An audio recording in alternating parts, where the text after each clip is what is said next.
નમસ્તે મિત્રો, જય માતાજી, બાપા સીતારામ, જય શ્રી કૃષ્ણ। તો આપણે કોમેન્ટ હતી ભાઈની, બહુ કોમેન્ટ આવી કે અમદાવાદના દાસની દુકાને જે ખમણ મળે એ ખમણની રેસીપી આપજો। તો આપણે બે જાતના અમદાવાદની દાસની દુકાનના ખમણ, એક વાટીદારના ખમણ અને બીજા ટમટમ બનાવવાની ટ્રાય કરી છે। તો એના માટે આપણે 250 ગ્રામ પ્યોર ચણાની દાળ લીધી છે અને આપણે 5 કલાક માટે પલાળી દઈએ। દાળને પહેલાં 2 પાણીએ સરસ ધોઈ નાખીએ।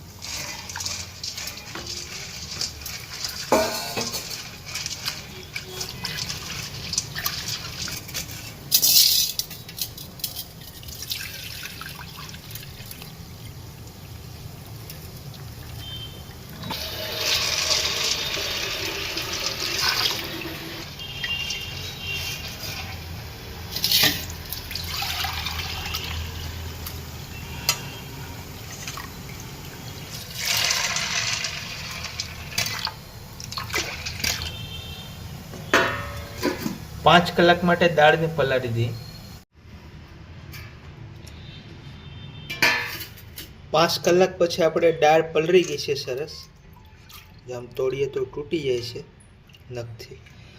હવે આ દાળનું પાણી આપણે કાઢી નાખીએ।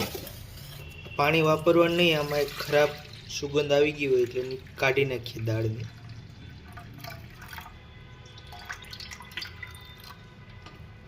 અને એક ચોખ્ખા પાણીએ ધોઈ નાખીએ।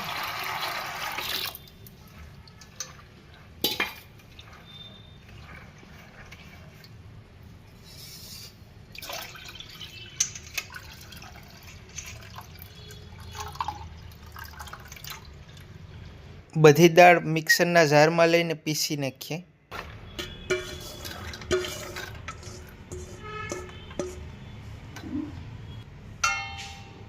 થોડું આપણે અડધો કલાક જેટલું પાણી નાખી દઈએ અને પીસી નાખીએ।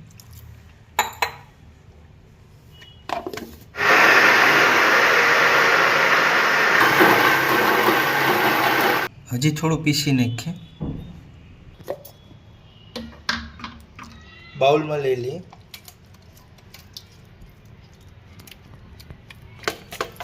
બેટરને આપણે આવી રીતે 2 મિનિટ ફેટી દેવું।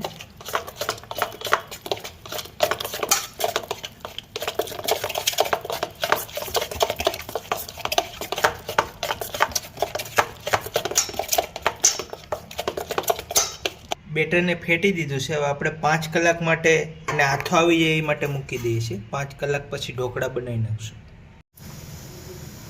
બેટર બનાવ્યું 5-6 કલાક થઈ ગઈ છે।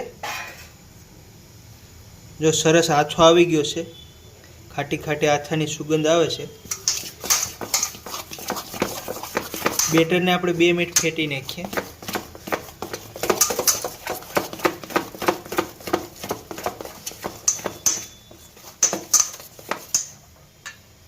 હવે નમક નાખીએ છીએ 5 ગ્રામ જેવું।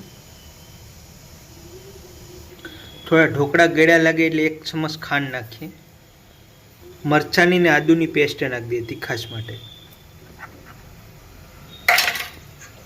મિક્સ કરી દઈએ।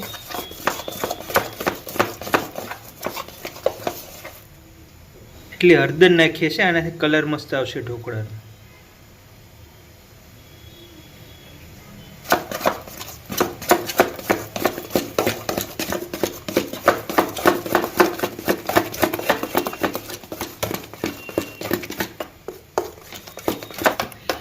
એટલું જાડું જ બેટર રહેવા દેવાનું, આમાં પાણી નથી નાખવાનું, પતલું નહીં કરવાનું, બેટર જાડું જ રાખવાનું વાટીદારના ઢોકળા માટે, ખમણ માટે। આ ખાવાના સોડા છે, આપણે 2-2.5 ગ્રામ જેવા લઈએ છીએ ચમચમાં, એટલા સોડા લઈએ છીએ। સોડાની ઉપર થોડું પાણી નાખી દઈએ, સોડાને મિક્સ કરી દઈએ।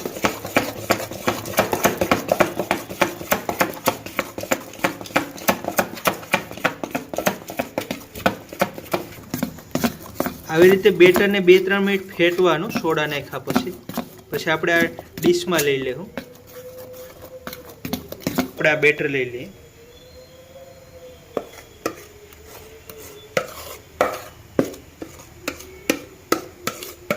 બેટર આપણે આખી ડીશમાં કરી દઈએ। આવી રીતે જ આપણે ઢોકળા મસ્ત બનશે। તો આપણે તપેલામાં જ ઢોકળા બનાવવાના છે. તો આ તપેલાની અંદર પાણી મૂક્યું છે, આ ઉપર છકડી મૂકી છે, એની ઉપર આપણે થાળી મૂકી દઈશું. હવે ડીશ લીધી છે, આ સફેદ કપડું બાંધી દીધું છે, એની લીધે પાણીની બધી ભાપનો આની ઉપર આવ્યા. ઢોકળા ભાપથી પકવશું. થાળીને ધીમેથી મૂકી દઈશું.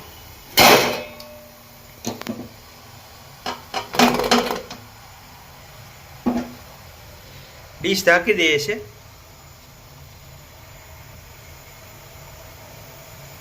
વજન મૂકી દઈએ છીએ ને આ ઢોકળાને આપણે આ ફૂલ ગેસ ઉપર આપણે 30 મિનિટ પકાવવા દઈએ છીએ. 30 મિનિટમાં ઢોકળા પાકી જશે. ખમણ વાટીદારના ખમણ પાકવા મૂક્યા તો એને 30 મિનિટ જેવો સમય થઈ ગયો છે. હવે જોઈ લઈએ પાકી ગયા કે નહીં.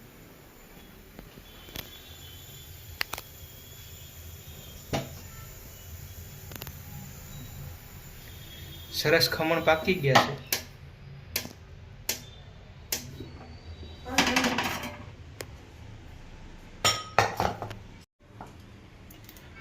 ઢોકળાને આપણે 10 મિનિટ પંખા નીચે ઠરવા દઈએ. તો મિત્રો ઢોકળા ઠરવા મૂક્યા તો એને 10 મિનિટ થઈ ગઈ છે. ઢોકળા ઠરી ગયા છે. આપણે કટિંગ કરી લઈએ.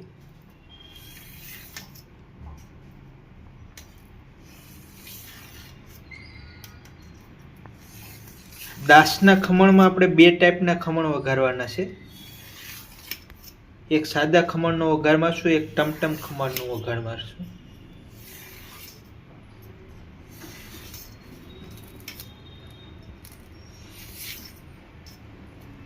કટિંગ કરવામાં એવું લાગે છે કે મસ્ત ઢોકળા પાકી ગયા છે. એવડી નાની સાઈઝના દાસના ખમણ હોય સરસ.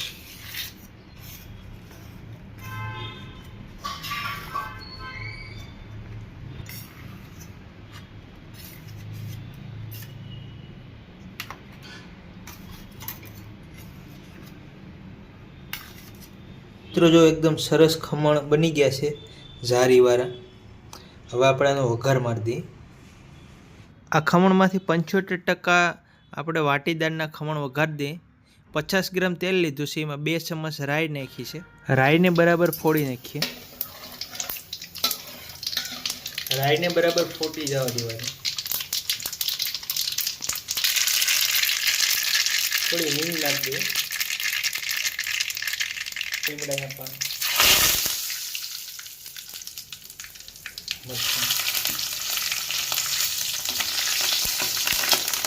ઘરનું નમક નાખી દે.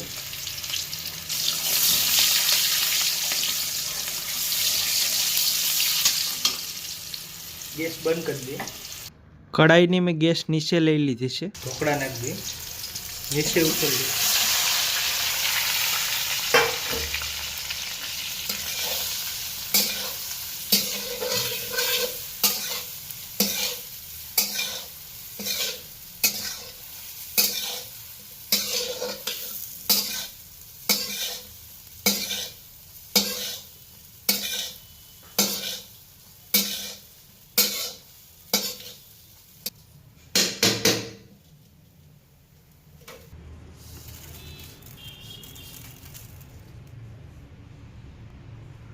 હવે આપણે લાલ ટમટમ ઢોકળા બનાવવા માટે આપણે મસાલો બનાવી લઈએ. 1 ચમચ ખાંડ લઈએ છે, અડધી ચમચ લાલ મરચું લઈએ,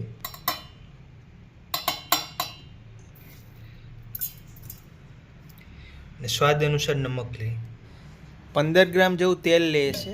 લાલ ટમટમ ઢોકળાનો વઘાર મારી દઈએ. તેલ થોડું ગરમ થાય એટલે ઢોકળા નાખી દઈએ.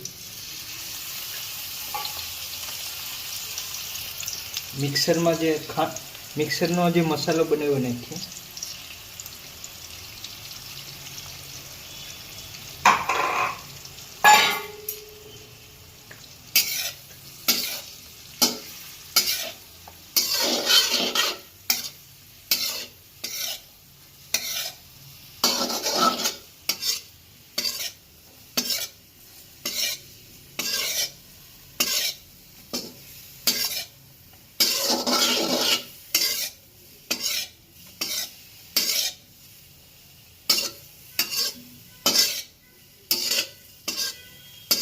આપણે આવી રીતે ટમટમ ઢોકળાનો વઘાર લાગી ગયો છે.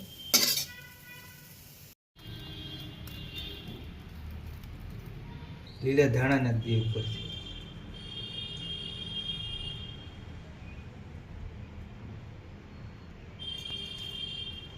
ઢોકળા સાથે ખવાતી ગ્રીન ચટણી બનાવી છે. ધાણા લીધા છે, ફુદીનો, મરચાં, ગાંઠિયા, શેકેલા ચણા 20 નંગ લીધા. ખટાશ માટે નાની કેરી છે આપણી પાસે.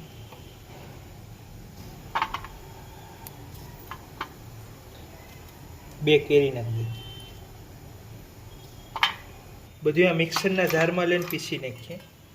ગાંઠિયાની જગ્યાએ તમે આપણે ખમણ બનાવ્યા ખમણ પણ લઈ શકો. થોડું નમક નાખી દઈએ 2 ગ્રામ જેવું, અને થોડું પાણી નાખી દઈએ. એ બધું પીસાઈએ. આપણી ચટણી તૈયાર થઈ ગઈ છે, ગ્રીન કાઢી લઈ. ને આપણે આ ઢોકળાની ચટણી બનાવી. આ ઢોકળાની ચટણી હારે ખાવ તો મજા આવી જાય. તો આવી રીતે આપણે દાશના ખમણ બનાવ્યા છે, ટમટમ ખમણ બનાવ્યા છે. તો આ ખમણનો વિડીયો સારો લાગ્યો હોય તો વિડીયોને લાઈક કરી દેજો, શેર કરી દેજો, અને ચેનલમાં ન હોય તો સબસ્ક્રાઈબ કરી લેજો. ફેસબુક પેજમાંથી જોતા હોય તો પેજને ફોલો ના કર્યું તો ફોલો કરી લેજો. મળીશું અગલે વિડીયોમાં. જય માતાજી, બાપા સીતારામ, જય શ્રી કૃષ્ણ.